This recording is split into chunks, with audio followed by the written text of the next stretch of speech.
So we decided to get smart, thanks to my wife. She says, you're making phone calls. You're not deciding this yourself. So we called the hospitals. What do you guys want?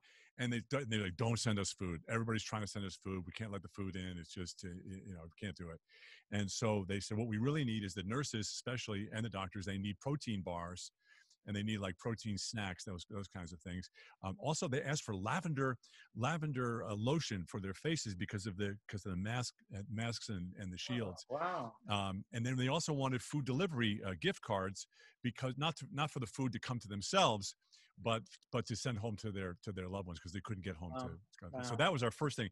And then the big surprise was, we want iPads. I'm like, iPads?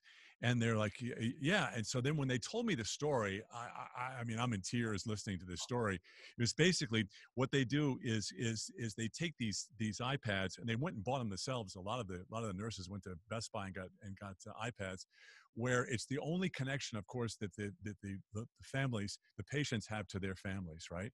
And in many cases, these nurses, after all the care they're giving, and all the risk, they're spending the last moments, the last minutes with these patients and their families, holding the iPad. I mean, it's just, think about it. Wow. And in many cases, this piece of electronic device ends up giving the families at home who have no idea how their loved ones are doing, like the last words. I mean, they've had funerals on these iPads. They've had been given last rites. And so that's what a lot of people are contributing. We're going to put this all in boxes, and we know who to send it to, right? Because we've been talking to these hospitals all around the country.